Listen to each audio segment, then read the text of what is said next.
Olá, pessoal, tudo bom? Então, depois do final de semana agora que passou, tá? Depois da prova aí que a grande maioria correu, nem todos, mas uma grande maioria correu, eu vi algumas coisas, algumas atrocidades, então resolvi fazer um videozinho, um vídeo rápido, tá? Algumas coisas vão ser repetição do que de um outro videozinho que eu fiz, mas é só para a gente tentar chamar a atenção, né? Então, é sobre a nossa participação na 38ª Maratona Internacional de Porto Alegre, né? Também dizendo que esse ano nós estamos fazendo 18 anos e a gente pretende fazer uma festa bem bacana para todo mundo, tá?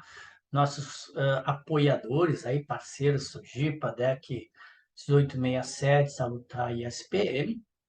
E aí, falando mais diretamente, mais objetivamente sobre a 38ª Maratona Internacional de Porto Alegre, que vão ser dia 3, as provas vão ser dia 13 e 4, né, de junho, né, dia 3 a rústica e a meia maratona, que é onde a gente tem gente inscrito, mas lá também vai ter a maratoninha. E no domingo a maratona, é os 42, 195 metros nas ruas de Porto Alegre. Essa é a nossa equipe de treinadores. Então a gente vê aqui, sorry, o Yuri, Joha, Cris, Léo, Lu, Guilherme Testa e Igor, tá? São a gurizada aí que trabalha conosco de uma forma ou de outra, tá aí por trás dos treinamentos, tá? Planeja seu treinamento. Então, a gente começou os treinos de 27 de fevereiro, isso aí já, o pessoal já está sabendo, né? Alguns começaram um pouquinho depois. São 14 semanas de preparação e a gente tinha marcado como teste dia 16 de abril, o 21 quilômetros e 16 quilômetros. E também o 8 quilômetros, que é a prova que teve ali, né? Para quem vai fazer um pouquinho menos. Legal. E aí é só o que eu acredito que seja treinamento, daí vocês podem ler com calma aí, mas basicamente treinar e estressar o organismo a fim de uma adaptação. Tá? Essa adaptação pode ser positiva ou negativa, a gente sempre espera que ela seja positiva, né, para a gente se melhorar. Tá? E através do treinamento, da periodização, do planejamento, a gente faz essa adaptação, a gente tenta estressar o nosso organismo para uma adaptação. Tá? Então, estão sendo 14 semanas de preparação até a maratona, a gente está aí na oitava semana, passamos da metade agora no domingo passado, no teste que a gente fez, ou alguns fizeram, uma grande maioria fez, né? Aí está o nosso calendário, alguma coisinha mudou, talvez os locais, né? Então aqui a gente tem já arriscado aí 7 semanas e faltam 7 semanas para essa que a gente está. Então a gente já tem agora os próximos 4 finais de semana, são os maiores longos, vai ser o período onde a gente vai ter o maior estresse, né? O maior ganho nas questões de capacidade aeróbica, de condicionamento mental, né? Entender que a gente consegue fazer os 42 quilômetros, né? Até porque quando chegar ali próximo, ali, ó, nas últimas 2 semanas, a gente cai bastante o volume, e para a gente conseguir chegar no dia da prova querendo correr mais, descansado, para conseguir fazer uma boa prova. Aí alguns ritmos de treinamento. Então, com isso aqui, ó, com esses ritmos aqui, vocês já conseguem saber mais ou menos quanto que vocês vão poder fazer correr, qual ritmo vocês vão correr na maratona. Se vocês estão conseguindo correr nesses ritmos, esse é um ritmo que vocês vão conseguir correr no dia da maratona, porque vocês vão estar descansados, sem um volume de treino muito grande nas últimas 2 semanas, né, que a gente chama fase de polimento, né, ou tapering, e aí vocês vão estar preparados para correr. Tá? Se estiverem fazendo tudo certinho, né? Se querem matando muito treino, daí é difícil. Mas vamos lá. E aí, o que eu considero muito importante, que eu vi muita gente errando nesse final de semana, tem duas coisas que eu considero importante, tá? Uma delas, não tão importante, mas também importante, é aquecer, né? Se preparar para a prova. É sempre interessante a gente se largar para a maratona, trocar uns 5, 10 minutos para tentar elevar um pouquinho a temperatura corporal, né? Isso vai melhorar a viscosidade muscular, ah, algumas enzimas que ajudam na questão das reações bioquímicas e neuromusculares, elas melhoram o rendimento, elas aceleram essas reações através do calor. Então, por isso que é importante. A gente também acelera, aumenta um pouquinho a frequência cardíaca, então a gente não sai lá de 80, mas sai de 100, 110 batimentos por minuto na hora de largar, então não fica um gap tão grande. né, para o ritmo, para a frequência que a gente quer de prova. A frequência respiratória também dá uma elevada, então a gente consegue sair com um pouco mais de conforto, mais confortável, tá? E também acho interessante não largar muito rápido. Daí já tem a ver com as estratégias de corrida. Basicamente, essas são as que existem, tá, gente?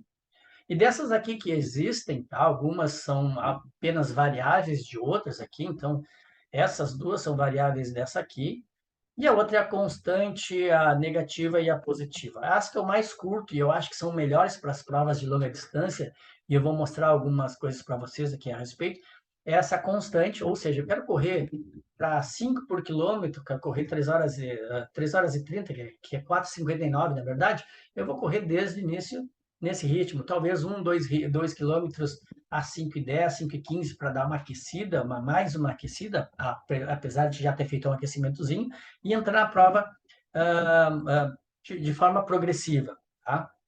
E isso faz com que a gente se sinta melhor. E aí, o pessoal, aqueles loucos, sai correndo que nem doido, né? Vocês deixam eles se dissiparem ali, vocês vão fazendo o ritmo de vocês.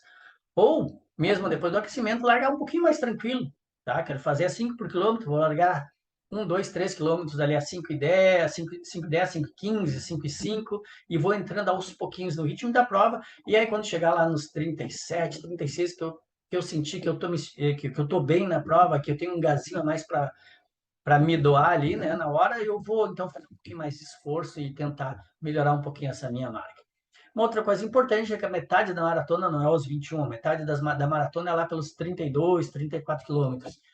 21, quem treinou meio boca, quem não treinou nada, consegue fazer esses 21 e até se sentindo bem, tá? Mas quando chega lá nos 30 e poucos, é a questão estratégica, é a questão da estratégia que vai fazer com que vocês consigam ter o melhor desempenho lá no final. Lembrem, já falei várias vezes, segundos corridos mais rápido no início são minutos correndo mais lento no final. Não se garante a prova da maratona, tá, na primeira metade. Se garante ela correndo com calma, ou melhor, se garante se vocês correrem com calma. A segunda parte vai ser melhor que a primeira. A exceção são esses caras de altíssimo nível que correm 200, 220, 240 km por semana como treinamento, já tem um lastro muito grande de treinamento nas costas. Esses caras, eles têm condições de correr um pouquinho mais rápido que a média deles, até porque eles dependem daí para ganhar grana das questões profissionais, de estarem junto com o grupo. E às vezes o grupo de adversários larga um pouco mais rápido do que a média que eles querem fazer. Então eles têm que estar mais ou menos colados desse pessoal. Eles não podem deixar esse grupo descolar muito, senão possivelmente lá na frente ele não vai conseguir pegar esse pessoal, tá? Mas são caras de um nível muito alto, tá? E mesmo assim eles não estão correndo muito mais rápido que eles podem. Tá? Estão correndo dentro de uma zona que para eles ainda é confortável. Para nós é um ritmo desumano, mas para eles é um ritmo confortável, tá certo? Então, prestem muita atenção nisso. Eu vi muita gente errando isso agora na minha maratona, tentando ganhar, fazer um bom tempo final, correndo forte no início. Tá? Isso não dá certo. Não dá certo. É preferível que você faça um pouco mais lento no início, que lá no final vocês vão ter da onde tirar mais gás, a questão mental funciona bem, porque a gente começa a se motivar, porque começa a buscar as pessoas que estavam correndo, que largaram muito forte, começam a quebrar, e a gente, ao contrário, começa a se sentir cada vez melhor. Tá? Existe a possibilidade de quebrar fazendo tudo isso? Existe, porque nós somos seres humanos, e a gente só vai saber do resultado quando a gente acaba a prova. Antes disso não tem como, né? Comeu alguma coisa que não fez bem no dia. Então também tem essa questão de tentar fazer as rotinas, seguir certas rotinas que vocês fazem nos dias de longão, não quebrar muito essas rotinas, tá? Então cuidem muito. Aqui tá algumas provinhas, né? Então, o Ronaldinho da Costa, quando correu o recorde mundial, 2 horas e 6, ele correu 1 hora e 4, depois 1 hora 1, os quebradinhos, então quase 13 minutos ali de velocidade mais rápida na segunda parte. Aí o recorde mundial do Eliud, do Kipchoge, mas esse é o antigo, tá? É o anterior. Agora ele já tem um melhor e eu não fui atrás para saber qual era. Podia ter ido, mas enfim. só me flagrei agora. Mas também ele fez a primeira metade um pouquinho mais lenta, a segunda parte um pouquinho mais rápida. Na verdade, ele correu num ritmo confortável para ele na primeira, então ele tinha de onde tirar mais gás. Mesma coisa com o Paulo Radcliffe, foi a primeira mulher a correr 2:15 da maratona, né? E nas provas de 5.000, 10.000, a mesma coisa. Os caras largam muito ritmado ali, ó. Pior quilômetro para eles é o primeiro, ó. 2:32, aqui 2:30, depois só quase que melhora ou fica muito próximo, ó, tá? E aí tem condições de fazer um pouquinho mais rápido no final. A mesma coisa, eu quero correr um 10.000 para 50, larga 5 por quilômetro, larga a 4,59, a 5,5, 5,05, que vai estar mais ou menos no limite de média que vocês querem. E aí vocês vão se sentindo bem e não vão quebrar, vão ter que dar onde tirar gás no final da prova e às vezes faz um resultado até abaixo de 50, porque existe um fator mental, motivacional muito forte.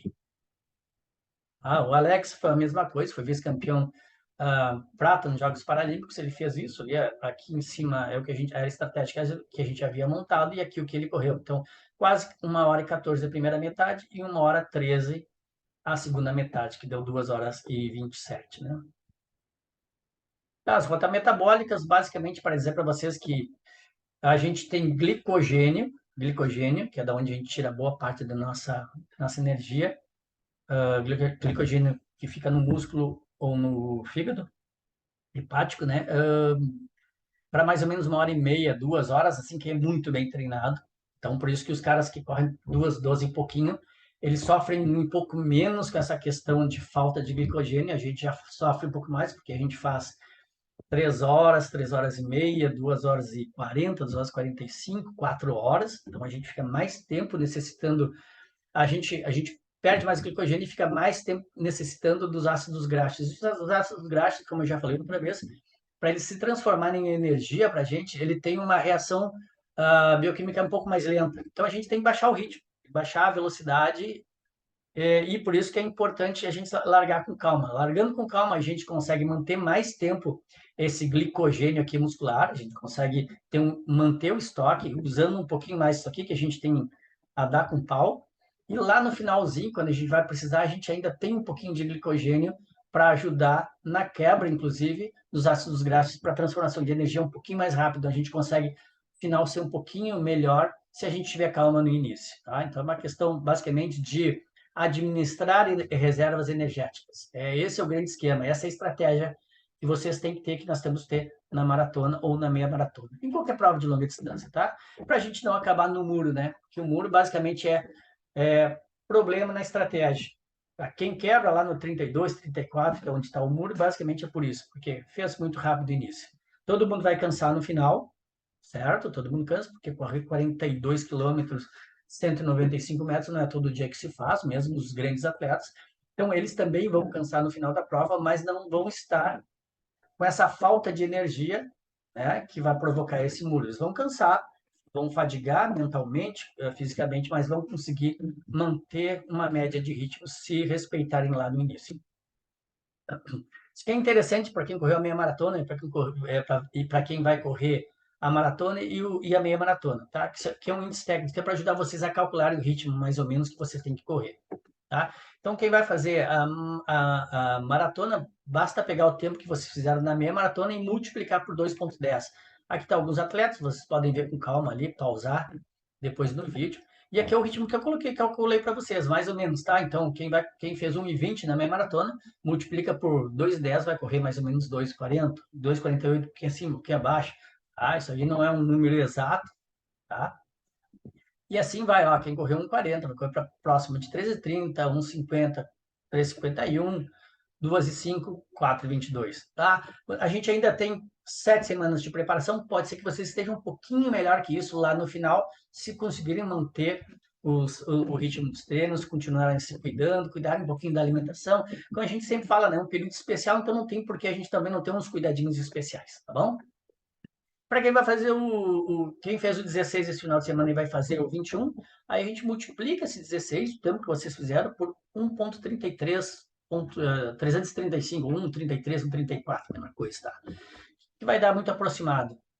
Isso aqui. Então, quem correu para 1 hora vai poder fazer a meia maratona para mais ou menos 1h20. Para quem correu 1h26, para mais ou menos 1h55 a meia maratona. Maravilha? Isso é só para tentar ajudar vocês mais ou menos no ritmo, entenderem mais ou menos o ritmo que vocês vão correr ou a meia maratona, desculpa, ou a maratona. Dia 1º de junho, então, a gente tem o jantar de massas. Espero até lá a gente conversar mais um pouquinho, mas lá a gente vai conversar mais um pouquinho sobre a prova da maratona, dar as últimas informações.